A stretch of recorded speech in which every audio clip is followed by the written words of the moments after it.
Starting with the name of Almighty Allah, who is most merciful and beneficious. It's me, Mohammad Amin Ali, and welcome to my YouTube channel, Agrondize English Thesaurus Enthusiast. So previous videos में हमने just एक introduction लिया ऐसे के about में कि ऐसे क्या होता है, और इसके अंदर हम देखेंगे कि ऐसे कितने पार्ट्स में डिवाइडेड है और एक एक पार्ट को हम किस तरह से इम्प्रूव कर सकते हैं, जो कि हमें ऐसे लिखने में मदद करेगा।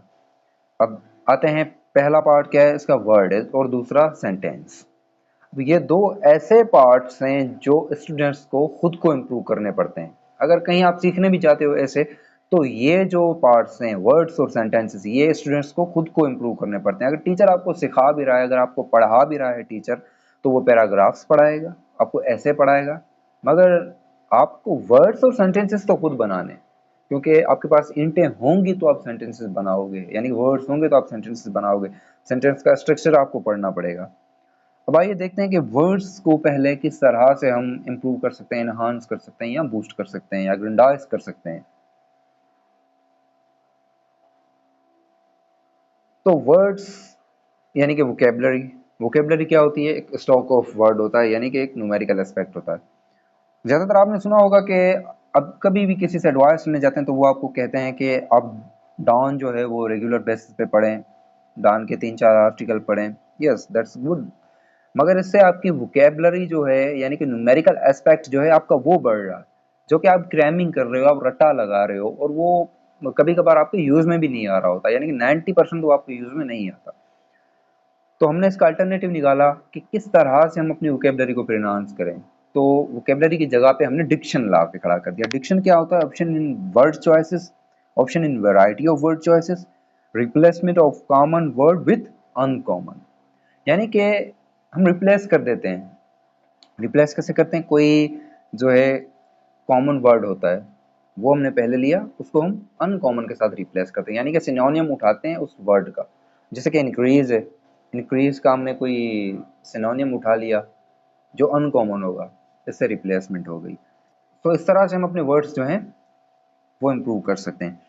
अब पहला पार्ट जो सिनोनियम है, सिनोनियम्स क्या होते हैं? आपको पता है कि ये वो वर्ड्स होते हैं जिनकी जो मीनिंग है वो सिमिलरली दूसरे वर्ड्स के साथ मिल रही होती है। अब हमने क्या करना है? हमने अपने क्वालिटेटिव एस्पेक्ट को देखना है, जो कि डिक्शन है हमारी। डेली के बेसिस पे हमने 4 वर्ड्स उठाने हैं। अब 4 वर्ड्स तो उठाने, पर 4 वर्ड किस तरह से उठाने? वर्ड जो अनकॉमन या न्यू होंगे वो उठाएंगे, मगर जिसकी मीनिंग जो है वो सिंपल होगी। ये एक मोडस ऑपरेंडी है, यानी कि एक वे है। अब देखिए, ये आपके एग्जांपल के लिए मैंने यहाँ पर लिखा हुआ है। अब यहाँ पर मैंने वर्ड उठाया है एग्रेंडाइज। एग्रेंडाइज एक अनकॉमन वर्ड है ना। एग्रेंडाइज हमने वर्ड उठाया, अनकॉमन वर्ड है, उसकी मीनिंग क्या है? वो सिंपल है, इंक्रीज है। अब दूसरा वर्ड मैंने यहाँ पर नहीं उठाया, यहाँ उठाने की वजह क्या है? क्योंकि उसकी मीनिंग जो है वो सिंपल नहीं है। अब बेम्बोजल, बेम्बोजल की मीनिंग आगे क्या लिखी हुई है? सिनोनिम उसका क्या है? हुडविंक है। अब दोनों मेरे पर लेनी पड़ रहा है, मैंने छोड़ दिया। उसके बाद सेरिब्रेट, उसकी जो मीनिंग है वो रूमिनेट। दोनों वर्ड तो अनकॉमन है, मगर उसकी मीनिंग भी सिंपल नहीं है, तो भाई इसको भी हमने छोड़ दिया।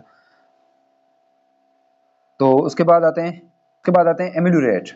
अब ये देखिए, अनकॉमन वर्ड है, न्यू वर्ड है, उसकी मीनिंग जो है वो कॉमन है, इम्प्रूव, तो ये वर्ड भी हमने उठा लिया। उसके बाद फ्लेबरगेस्टेड, अनकॉमन वर्ड है, न्यू वर्ड है, उसकी मीनिंग क्या है? सरप्राइज्ड, वो उसकी मीनिंग कॉमन है, ये हमने उठा लिया। अब इम्पोवरिश्ड, ये एक अनकॉमन वर्ड है और उसकी मीनिंग क्या है? कॉमन है। तो इसी तरह से हमने डेली जो है 4 वर्ड्स उठाने हैं और अपने वर्ड्स पे काम करना है। तो हमने डेली के बेसिस पे 4 वर्ड्स उठाने हैं। तो उसके बाद आपको मैं ये आप इसका स्क्रीनशॉट ले लीजिएगा, आपको ये काम आएंगे। उसके बाद मैं आपको दूसरा भी ये पेज दिखा देता हूँ, देख लीजिए। यहाँ पर देखिए, मैंने जो भी वर्ड अनकॉमन उठाया हुआ है उसकी मीनिंग सिंपल है। ये आप नोट कीजिए कि ये 8 ऐसी बुक्स हैं जहाँ से आपको ये आपकी वोकेबलरी मिल जाएगी। तो इसका स्क्रीनशॉट ले लीजिएगा। उसके बाद हम आते हैं थेसारस के ऊपर। थेसारस से भी हम अपने वर्ड्स इंप्रूव कर सकते हैं। थेसारस में हमने क्या करना होता है? हमने सिंपली एक लिस्ट बनानी होती है, कॉमनली यूज्ड वर्ड्स जो हमारी राइटिंग या स्पीकिंग के अंदर होते हैं उसकी हमने लिस्ट बनानी होती है। मगर याद रखिएगा, ये लिस्ट फ्लेक्सिबल होती है। ये 100 वर्ड्स की भी आप बना सकते हो, 100 से ऊपर भी बना सकते हो, कम भी बना सकते हो, लेकिन 100 आप ध्यान में रखिए। आपने क्या करना है, डेली के 2 वर्ड्स उठाने हैं जो आपने लिस्ट बनाई है वहां से, और उसमें से एक एक वर्ड के 5-5 सिनोनिम्स याद करने। अब देखिए कि जिस तरह से ये मैंने उठाया है, थिंक एक वर्ड है, कॉमन है, ये मेरी राइटिंग के अंदर या स्पीकिंग के अंदर दोनों में यूज होता है। तो मैं think think think think think think think बोल के परेशान हो गया, अब कुछ नया करूं। तो मैंने इसकी थेसारस की, उठाया एक वर्ड, डेली के बेसिस पे 2 वर्ड उठाने हैं ना, तो एक थिंक एक चीट उठा लेंगे। भाई मैंने एक थिंक उठा लिया, अब उसकी थेसारस कर ली, उसके 5 सिनोनिम याद करने, कोजिटेट, रूमिनेट, सेरिब्रेट, ब्रूट, म्यूज, डेलिब्रेट। लो भाई मैंने 5 वर्ड, ये 5 सिनोनिम ये मैंने उठा लिए अपने एक वर्ड के। अब दूसरे वर्ड पे आ गए। दूसरा वर्ड क्या है, चीट है। चीट चीट बोल के यार मैं थक गया हूँ।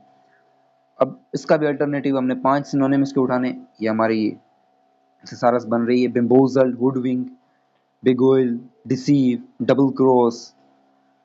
देखें इस तरह से भी हम अपने वर्ड्स को इम्प्रूव कर रहे हैं, हम अपने वर्ड्स को एनहांस कर रहे हैं, हम अपने वर्ड्स को जो है ग्रेंडाइज कर रहे हैं।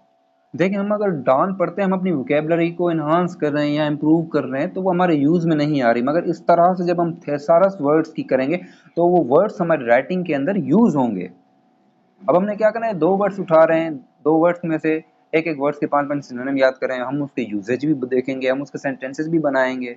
तो ये क्या होगा, ये हमारी राइटिंग में भी यूज होगा, हमारे स्पीकिंग में भी यूज होगा। मगर जो हमने एडवांस वोकेबलरी जो हमने उठाई हुई है, डांस से उठाई हुई है, वो हम अपने सेंटेंसेस में ना यूज कर पा रहे हैं, ना हम अपनी स्पीकिंग में याद करें। मगर इस तरह से जो हम थेसारस करेंगे वर्ड की, वो हमारी स्पीकिंग, हमारी राइटिंग के अंदर 100% यूज होगी। अभी आप इसका स्क्रीनशॉट ले लीजिएगा, ये मैंने सारी थेसारस की हुई है। अब ये थेसारस के लिए कुछ रिकमेंडेड बुक्स हैं, Oxford thesauruses, Collins thesauruses, Penguin thesauruses, Rogers thesauruses, Oxford dictionary for synonym and antonyms, और दूसरी एक ऑनलाइन वेबसाइट है www.thesaurus.com, और उसके बाद स्मार्टफोन एप्लीकेशन भी है dictionary.com, जिसमें इस तरह का लोगो बना हुआ होगा, और मरियम वेबस्टर, ये दोनों पे आपको वर्ड्स की थेसारस मिल जाएगी। तीसरा जो वे है जिससे हम अपनी इंग्लिश भी इनहांस कर सकते हैं, वर्ड्स हम अपने सेंटेंसेस को जो है इफेक्टिव बना सकते हैं, वो है फ्रेजल वर्ब्स। डेली हमने 2 फ्रेजल वर्ब्स याद करने हैं। फ्रेजल वर्ब हमने उठाने हैं जिसकी मीनिंग सिंपल हो। देखें हम हमें वर्ड थेसारस कर रहे हैं वो भी इसी तरह है, सिनोनिम उठा रहे हैं वो भी इसी तरह है, और ये फ्रेजल वर्ब भी इसी तरह है कि हम वही फ्रेजल वर्ब उठाएंगे जिसकी मीनिंग जो है वो सिंपल होगी। अब देखें नर्चर, मेंशन, ये वर्ड है, इनकी मीनिंग सिंपल है, और इसके लिए हम जो फ्रेजल वर्ब कर रहे हैं वो ब्रिंग अप कर रहे हैं। अब इनकरेज, इनकरेज तो सिंपली इसकी मीनिंग सिंपल है, और इसका जो फ्रेजल वर्ब उठा रहे हैं वो एगोन उठा रहे हैं। अब एक्सप्लेन यानी कि समझाना, मीनिंग तो आसान है, और उसका जो हम फ्रेजल वर्ब उठा रहे हैं वो है स्पेल आउट। अब ये भी हमको यहाँ से ये 4 जगहों से मिल जाते हैं फ्रेजल वर्ब। उसके बाद चौथे नंबर पे आता है ईडियम। डेली हमने एक ईडियम याद करना है, शर्त वही है, ईडियम हम उठाएंगे जिसकी मीनिंग जो है सिंपल होनी चाहिए। अब टारगेट बना लो कि 25 ईडियम्स तो याद करने हैं आपने, डेली एक कर रहे हैं, 25 दिन में आपको 25 हो जाएंगे, इतना मुश्किल नहीं है। अब जैसे कि देखें एट द लास्ट मोमेंट, उसके लिए हमने यूज कर लिया एट द 11th, और a memorable day, a red letter day. Red letter day हमने ईडियम क्यों उठाया, क्योंकि उसकी मीनिंग आसान है। मीनिंग क्या है, एक यादगार दिन, अ मेमोरेबल डे। इसी तरह से ये एग्जाम्पल के तौर पे मैंने आपको दूसरे ईडियम्स लिखे हुए हैं, और ये भी हमको ये 4 जगहों से मिल जाएंगे, और भी बहुत जगहों से मिल जाएंगे, अब सर्च कीजिएगा गूगल पे भी।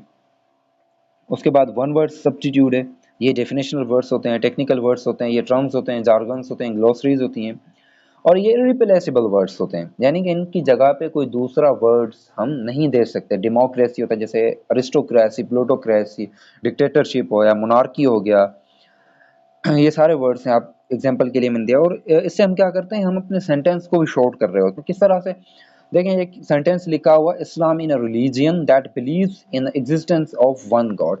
अब यहाँ पर ये देखें 12 वर्ड्स का सेंटेंस है, अगर इसी सेंटेंस को हम वन वर्ड सब्स्टिट्यूट यूज करके हम इसको अगर शॉर्ट करें, हम इसको लेंथ की अगर कम कर रहे हैं, तो किस तरह से हो रहा है, मोनोथिज्म यूज करके हम इसको कम कर रहे हैं। इस्लाम बिलीव्स इन मोनोथिज्म, मोनोथिज्म ये एक ऐसा, ये एक टर्म है। देखिए मैंने आप यहाँ पर लिखा भी हुआ है, टेक्निकल वर्ड्स होते हैं या टर्म्स भी होते हैं, ये एक टर्म है मोनोथिज्म, जिसका मतलब होता है एक खुदा पे, एक अल्लाह पे, एक गॉड पे यकीन रखना। तो हमने यहाँ क्या लिख दिया, इस्लाम बिलीव्स इन मोनोथिज्म। वही बात जो हमने 12 वर्ड्स में कन्वे की है, यहाँ पर हमने 4 वर्ड्स में कन्वे की और ये मोर इफेक्टिव बन रहा है। देखें हमारी बात भी इफेक्टिव हो गई। और उसके बाद हम जो है खुद भी ये वन वर्ड सब्स्टिट्यूट बना सकते हैं। किस तरह से किस तरह से देखें, अन लगाया, उसके बाद रूट वर्ड डू दिया, उसके बाद एबल लिख दिया, अनडूएबल। अनडूएबल यानी कि that which can not be done. उसके बाद ये देखें, अनएक्सेप्टेबल, अनअवाइलेबल, अनब्रेकेबल, अनमैनेजेबल, अनबिलीवेबल, अनअंडरस्टैंडेबल, ये सारे इसी तरह से हम खुद भी बना सकते हैं। तो आज के लिए इतना ही, और कल की वीडियो में हम ये देखेंगे कि सेंटेंस, सिंटैक्स, इसके बारे में देखेंगे। शुक्रिया।